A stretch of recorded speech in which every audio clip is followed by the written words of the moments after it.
The people had grown weary. They had fasted. They had prayed. They had marched around walls that never seemed to fall. They cried out at night when no one could see the tears. But still, heaven remained silent. Or so they thought. They wondered if God had forgotten. If their cries had vanished into the wind. If justice would ever find its way through the tangled weeds of corruption. If healing would ever reach their broken homes. But what they didn't know was this: heaven had not forgotten. Heaven had been watching. And an angel had been sent. The town of El lay beneath a heavy fog. There were no prophets walking its streets. No priests proclaiming the future. Just tired people clinging to hope by the thread of a whisper. It was in this quiet land that he came. Not with thunder. Not with lightning. But with a whisper. A wind moved through the trees one morning unlike any before. And with it came a voice. Not loud. But clear. Heaven has not forgotten you. It was the angel. Sent from the throne. And his message would change everything. Her name was Sariel. A woman of no grand reputation. She wasn't a preacher. She wasn't a healer. Just a mother who had buried one child and was now watching her second waste away from sickness. She had stopped praying out loud. But she still whispered in the dark. God, do you still hear the cries of your people? That morning, as she stood near her withering garden, she heard it. The whisper on the wind. It chilled her bones. It warmed her soul. Heaven has not forgotten the cries of the people. And for the first time in years, she dropped to her knees and wept, not in grief, but in hope. The angel didn't appear as a blazing being of fire. He wore no wings in the open. He walked the streets in the form of a man, his eyes too clear to be human, his silence too powerful to be ordinary. One by one, people began encountering him. A farmer in his field. A widow weeping beside her son's empty chair. A former soldier nursing wounds that never healed. To each of them, he said the same thing: heaven has heard you. The cries you thought were lost, reached the highest courts. In the archives of heaven, there was a scroll. One written not with ink, but with tears. Each cry recorded. Each plea acknowledged. The scroll bore no titles. Only one name written across the top: my people. When the scroll reached its fullness, God did not turn away. He summoned Michael. He released the angel of remembrance. And he declared, let the earth know I have not been deaf. Let them know I am not distant. Send word. Prepare the shift. As the angel moved, the wind began to change. Skies shifted. Clocks seemed slower. Dreams returned to people who hadn't heard God in years. Visions were poured out. Children began to prophesy in sleep. Elders felt a burning in their bones. And all around, the same message echoed, in dreams, in visions, in whispers. Heaven has not forgotten. It was the sound before the shaking. The whisper before the wave. The call before the collapse of injustice. And Sariel? She began to prepare. Not out of fear. But out of reverence. Governors mocked. Leaders dismissed. The rich laughed. Until they began having dreams. Until they saw writing on their walls. Until they heard the same voice telling them what no man dared to say: your time is short. The cries of the poor have reached the throne. What you stole will be restored. What you mocked will be magnified. Panic spread like fire. But for the righteous peace. Because their cries weren't wasted. Their pain had power. Their faith had pulled heaven's justice into motion. The angel's mission was not simple. He was not sent only to comfort, he was sent to divide. To separate the pure in heart from the proud. To expose what was buried. To remind the oppressor that justice still has a name. In his hand, he held two seals. One marked restoration, the other marked judgment. And the time to deliver both had come. Sariel felt it before she saw it. A strange stirring in the atmosphere. It wasn't fear, it was reverence. People who had once forgotten how to pray were now awakening in the night with holy trembling. Shops closed early. Children cried without reason. The winds carried echoes of something ancient, something divine. The angel was still walking. Still choosing. Still marking those whose tears had been pure. In the city's high places, men who had grown rich off the pain of others began to feel unease. Their wealth could not quiet their dreams. Their security could not stop the cold that now sat on their hearts. Because heaven remembers. The cries of the abused. The sobs of the hungry. The silent agony of the voiceless. These were not forgotten. They were being answered. And the angels' feet were nearing their gates. In the realm of the unseen, the scroll opened. Not with sound, but with shaking.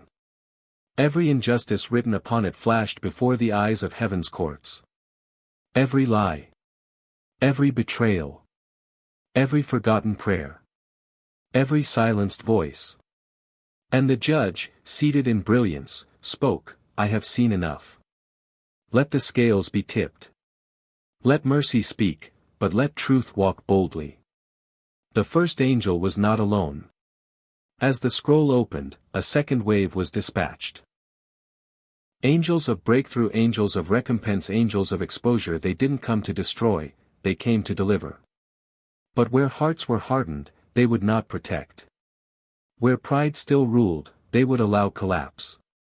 For judgment begins not with the world, but with the house of God. Sariel was among the forgotten, until now. As the angel passed her door, her spirit ignited. It was as if oil, stored for years, was suddenly aflame. She began speaking words she didn't plan. Declaring things she hadn't studied. Praying with an authority she didn't recognize. The same was happening elsewhere. Old men who had stopped preaching found fire in their bones again. Young women saw visions. Children began singing in tongues. The angel had touched the intercessors, and they were rising. The angel's presence became sharper. Like a blade moving through a crowd. There was no middle ground now. Those who had mocked the people of God felt unease in their chests. Their sleep fled. Their strength drained. But those who had wept in silence felt lifted. Empowered. Unexplainably ready. God was dividing, not people, but postures. Heaven was drawing a line, and the angel made it known, now is the time. Choose where you stand. Suddenly, the region was struck not with disaster, but with purification. Secrets came to light. Leaders stepped down. Wealth was lost overnight. But in homes where truth had lived, the oil flowed. Sick children were healed. Dead dreams revived. Forgotten ministries reignited. It was painful for some. It was glorious for others. But for all, it was undeniably divine. And then the angel no longer whispered. He spoke. To crowds. To churches. To entire cities. The cries of the people have reached heaven. I was sent because your weeping matters. Your silence was not overlooked. Your pain was not in vain. Heaven had not just remembered, heaven was now responding. And the people, once hopeless, now began to hope again. It started subtly, a change in the air, a trembling beneath the soles of the faithful, a knowing in the hearts of those who had waited too long. The angel's presence was no longer limited to whispers or visitations. It now blanketed the region like a mantle. And where there had been drought, the first signs of rain appeared. People who had been broken beyond repair suddenly stood taller. Hearts that had been cold now burned. The oppressed could feel it in their bones, heaven was turning things around. It was the widow whose home had been stolen. They said her deed was worthless. They laughed when she cried in court. But the angel had recorded her tears. And one morning, without warning, a letter arrived, return granted. Full rights restored. The ones who stole from her were removed. No one could explain it. But she knew, heaven remembered me. And she wasn't the only one. Men and women who had been cast aside. Those labeled failures, unqualified, or too late, were now being called forward. New leaders emerged. Old lies collapsed. A young teacher once fired for refusing to lie about her faith was now appointed to head the very school that rejected her. A broken man once laughed at for praying in the streets was now an advisor to the city council. This wasn't coincidence. It was divine reversal. The angel walked quietly. But everywhere he passed, heaven's fingerprints were left behind. But not all rejoiced. Those who had silenced truth and manipulated systems found their thrones shaken. Courtrooms were exposed. Secret deals made public. Corrupt institutions unraveled overnight. They had mocked the people's cries. They had trusted in their influence. But now even their wealth couldn't save them. The angel's message was clear, you heard the cries and ignored them. Now heaven has heard them, and acted. Justice was not just a concept. It had become motion. Unusual lights began appearing over the mountains. Animals behaved strangely. Children began dreaming the same dreams. Visions of fire. Of golden scrolls. Of a great table being set in heaven. In every town, it echoed, something is coming. Something holy. Something final. And yet, with the awe, came peace. Because the people knew, this was not judgment for them. This was release. One day, the angel called. Not with words, but with a wind. People began to walk. From cities, from villages, from broken places, toward a single mountain in the east. They didn't know why. They just knew. Sariel led her family there, tears in her eyes. Others followed, healers, children, elders. All were drawn by the same voice, come. The cry has reached the throne. Now come hear the answer. At the peak, as the people gathered, the skies darkened, not in fear, but in awe. A light appeared, and the angel stood above them. But this time, he wasn't veiled. His form glowed with celestial fire.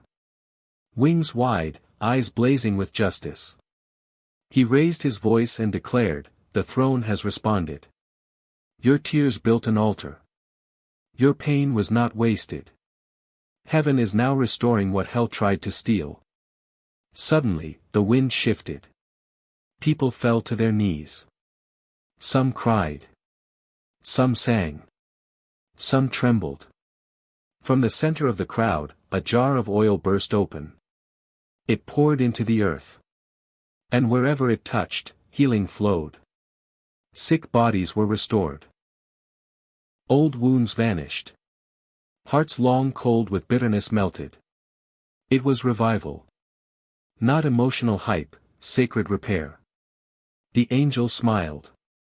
Heaven had remembered. And now, heaven was responding. What once began in the villages and the hills now surged toward the cities. The fire that had been kindled in silence was no longer containable. News spread, not through headlines, but by healed bodies, awakened voices, and trembling authorities. The city gates, long closed to anything divine, began to swing open. And as they did, the angel walked through them. But he wasn't alone. Behind the angel came those once forgotten. Sariel, once a grieving mother, now stood tall with strength that glowed from within. The farmer who prayed in his field walked beside her, his land now overflowing with crops he hadn't planted. The child who once couldn't speak now sang in languages unknown to man. This was no ordinary crowd. They were heaven's reply to a broken world. The living proof that God answers cries in his time, not theirs. Inside the cities, structures built on pride and injustice trembled. Corporations that had exploited the weak found their influence fading. Political leaders who had mocked revival began waking in the night, haunted by dreams they couldn't understand and voices they couldn't silence. "Let my people go," the voice whispered in their sleep. "Let justice rise like the morning." It was Sariel, once unnoticed, now radiant, who stood before the officials. She didn't shout. She didn't argue. She simply said, "You silenced us. You dismissed our cries. But heaven never did. The time of pretending God is distant is over." A hush fell over the room. Because even they knew, this was no performance. This was heaven speaking through human pain. In the city square, with thousands watching, the angel stood above the people and lifted a golden scroll. As he opened it, his voice shook the atmosphere. "This is the record of every forgotten tear. Every unjust act. Every stolen promise. And this is heaven's decree: what was lost will be returned. What was stolen will be restored. What was ignored will now be honored." The cries of the people have broken through the silence. And now, the hand of God moves in full view of all. The gates of the city became altars. People gathered, not to protest, but to praise. Wounded veterans walked again. The blind saw. Long separated families reunited in the square. Prophecies long forgotten were fulfilled in a single moment. No one could deny it anymore. Heaven had walked into their midst. And it changed everything. There were still skeptics. Still those who scoffed. But even they grew silent. Because no corruption can stand in the presence of pure glory. No lie can outlast the truth when heaven walks in. No barrier can hold when angels move under the command of the Most High. The city itself began to feel reborn. Where once there was only noise, now there was reverence. At the heart of the city, a new space was created, not a temple made of bricks, but a place of continual praise. A well of worship, a place where heaven would not just visit, but dwell. Sariel and others led with humility, not fame. Not performance. Only presence. And in that place, miracles never stopped. Voices never ceased. And heaven never felt far again. The sun rose on a city transformed. The streets once stained with despair were now filled with song. The oppressed had become leaders. The broken had become whole. The forgotten had become flames of revival. What began with one cry had become a chorus heard in heaven, a sound so pure it echoed through generations yet unborn. But the angel wasn't finished yet. One last call came from heaven, a gathering not just for a city, but for every soul who had once cried out in secret. They came from distant lands, from mountains, from deserts, some walking for days, all drawn by a knowing, this is not the end. This is the unveiling. As they gathered on the great field beyond the city, the angel stood in the center, holding a sealed scroll of gold. When the scroll was opened, light flooded the land. And written inside were names. Thousands of names. Millions. Each belonging to a soul whose prayer had once gone unanswered. Each representing a cry that heaven never forgot. Then the angel read aloud, "These are the ones who wept in silence. Who praised when they had nothing. Who stood when others sat. Who believed, even when the heavens were silent." Tears filled every eye. They weren't just names. They were legacies. Suddenly, a sound like rushing waters filled the sky. And from the heavens descended a seal of fire, hovering above the field. The angel spoke, "This is the mark of heaven's covenant. From this day forward, the earth will remember that your cries were not in vain. That heaven does not delay without purpose. That the faithful are never truly forsaken." Then the seal descended, touching the ground. And as it did, a wave of glory surged across the people, healing, restoring, anointing. The angel turned to the crowd and said, you are no longer waiting for revival. You are revival. Wherever you go, heaven will go with you. What was once delayed is now released. Walk not in fear, but in fire. For you are the cry answered. The prayer fulfilled. The echo of heaven's compassion. The people fell to their knees. Not in worship of the angel, but in awe of the God who remembered them. Sariel, now aged but strong in spirit, lifted her hands one last time. Her prayer was not long. Father, thank you for hearing. For seeing. For acting. May the world never forget what happens when your people cry out in truth. As she finished, a light enveloped her. And before their eyes, she vanished, taken into glory like a flame ascending to its source. The angel turned one last time to the people. My mission is complete. But remember this, the next time you feel forgotten, the next time silence surrounds you, know that heaven is never absent. And the God who once moved for you still moves now. Then he vanished into light, not gone, but watching. Years passed. The city remained a place of glory. The children of those who once wept became warriors of compassion. Nations came to learn from what had happened. Revival schools, healing centers, and wells of worship were established. But the most powerful thing left behind? The testimony that shook eternity, heaven has not forgotten. In the realm beyond time, where angels sing and scrolls remain, one cry still echoes. It is not a cry of desperation, but of praise. Not of grief, but of glory. The cry that reminds all of creation. Heaven listens. Heaven watches. And heaven always answers in its perfect time.